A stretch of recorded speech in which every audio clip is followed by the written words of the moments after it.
Hi, it's Dwyer, gamblersadvisory.com, dwyerboxingnews.com for boxing news updates. Remember, the opinion you should follow should be your own. Just consider this video to be a second opinion from a complete stranger online. I posted a video earlier today on a interracial fight. It was Tim Bradley against Ruslan Provodnikov. Now, before I go further, let me just say, I feel very lucky to have my subscribers. And the subscribers I'm going to reference are valued subscribers. I hope they continue to watch my videos. I hope they continue to post their thoughts in the comment section of my video. That's really more exciting than the videos themselves.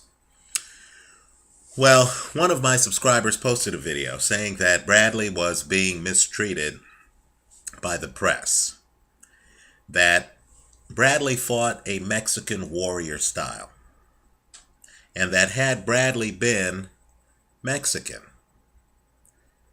he would be getting praised right now by the boxing media, right?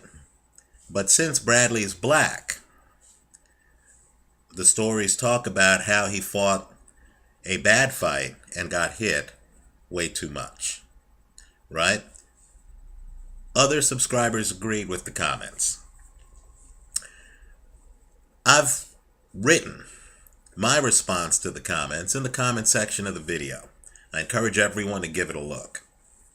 But here on YouTube, you know what? Let's go further, right? This isn't the mainstream press. This is a more interactive forum. Let's talk about race in boxing, and let's talk about this Timothy Bradley strategy, right? First, the phrase Mexican warrior. Close your eyes for a second and just think about the style that implies. Okay, what you believe the style implies. Now, it's my position, and it's a deeply held position based on literally 40-odd years of living. It's my belief that race is a social construct, right? I've seen too many fighters from too many backgrounds fighting with too many different styles to believe that there is a black way of fighting, a Latino way of fighting, a Filipino way of fighting. I've come to realize that the styles transcend race, right? That literally a black trainer like Emmanuel Stewart can hook up with a prominent heavyweight in trouble like Vladimir Klitschko, or with Andy Lee, another world-class fighter, and can literally show those guys a style, right? Have the guys show the trainer their variations of the style and literally come up with something that's successful in the ring. When I think of Mexican warrior, and I'm in my late 40s, so I go back to the 70s in this sport. When I think of Mexican warrior, I think of one of my favorite fighters of all time, one of the best fighters I've ever seen. This fighter, believe it or not, was the fighter that Roy Jones has said he patterned parts of his game after. And that's Salvador Sanchez, right? Sanchez was a guy who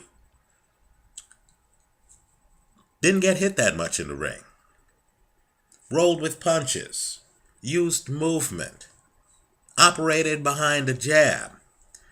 Dare I say that Sanchez was a fighter who really did remind me a lot of Muhammad Ali, right? When I think of Mexican warrior, that's the style I'm thinking of.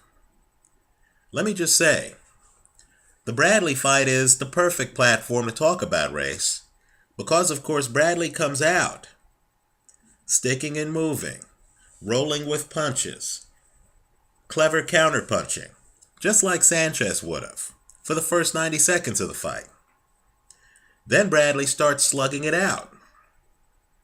Well, I thought it was interesting because if the premise of the person who left the comments to my post-fight video is correct, then Bradley's trainer, Joel Diaz, of Mexican-American descent, should have been watching Bradley then go flat-footed and try to slug it out, and should have thought, oh great, he's finally being a Mexican warrior.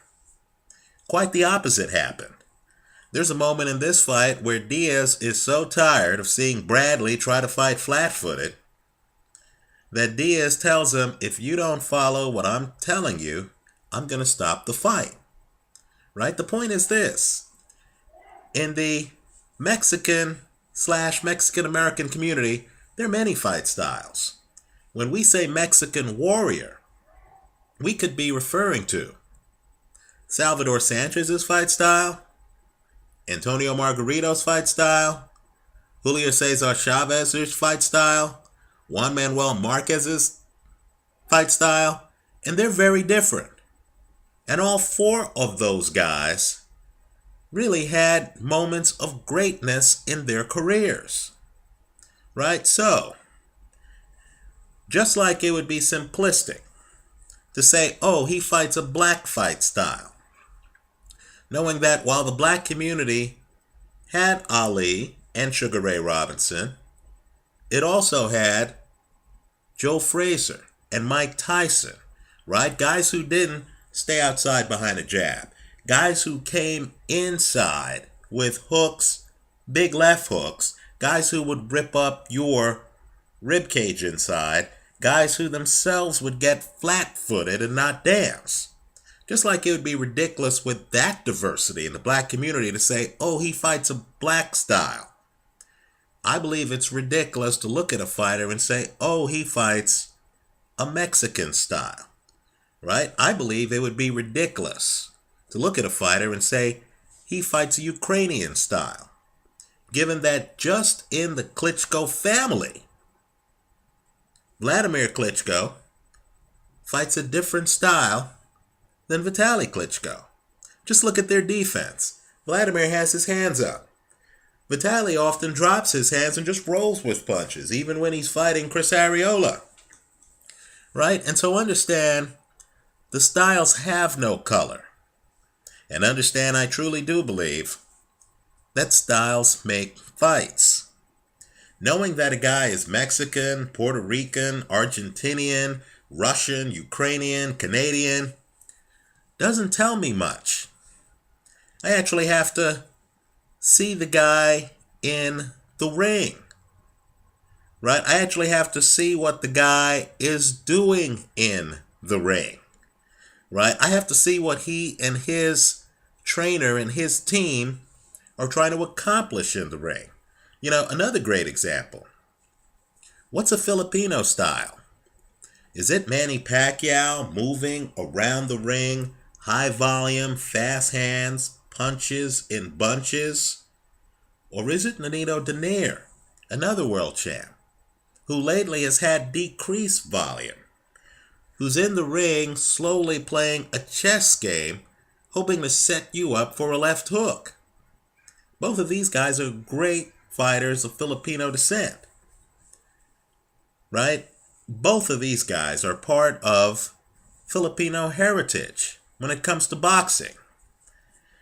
Right? Both of these guys, quite frankly, have unique, differing styles. So as we talk about race, understand that in the sport of boxing, styles matter most. Right? Quite frankly, I don't know enough about a fighter. If I were to say to somebody, hey, tell me about these guys, and they were to say, oh, one's from Panama and one's from the United States, that wouldn't tell me anything. If they were to tell me, hey, one is Filipino and one is Ukrainian, I'm not going to know what fight styles they have.